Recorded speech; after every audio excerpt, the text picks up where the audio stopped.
پتہ ہے اللہ کو راضی کرنے کا سب سے آسان طریقہ کیا ہے؟ نماز۔ جی ہاں، نماز تمہارے اور اللہ کے درمیان موجود ہر فاصلہ ختم کر دیتی ہے، اور اللہ کو اپنے بندے کی سب سے پیاری بات یہی لگتی ہے کہ جب اس کا بندہ اس کے پسندیدہ انداز سے اسے مناتا ہے۔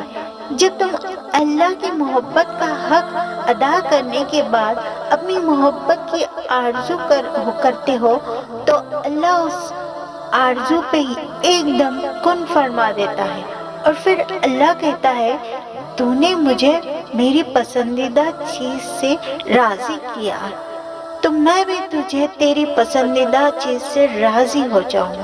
کائنات میں کوئی بھی عمل اور کوئی بھی عبادت ایسی نہیں جو نماز کی طرح اللہ کو فوراً تم سے راضی کر سکے۔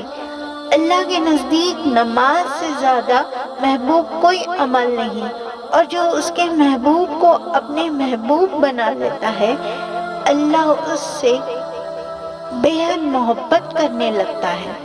جو سجدوں میں سستی نہیں کرتے پھر اللہ بھی ان کی دعاؤں کی قبولیت میں تاخیر نہیں ہونے دیتے۔ یاد رکھو، نماز آزمائش میں اللہ کی تمہارے لیے سب بڑی پناہ گاہ ہے، اور جو اس کی پناہ میں ہوتے ہیں اللہ ان کے بڑے سے بڑا طوفان بھی کچھ نہیں بگاڑ سکتا۔ اللہ ہمیشہ ان کی حفاظت کرتا ہے۔ نماز ادا کرنے کے لیے جگہ کی نہیں ایمان کی ضرورت ہوتی ہے، کیونکہ پڑھنے والے کے لیے ایک اللہ کو راضی کرنا کافی ہے، ورنہ نہ پڑھنے والے بہت بہانے بناتے ہیں۔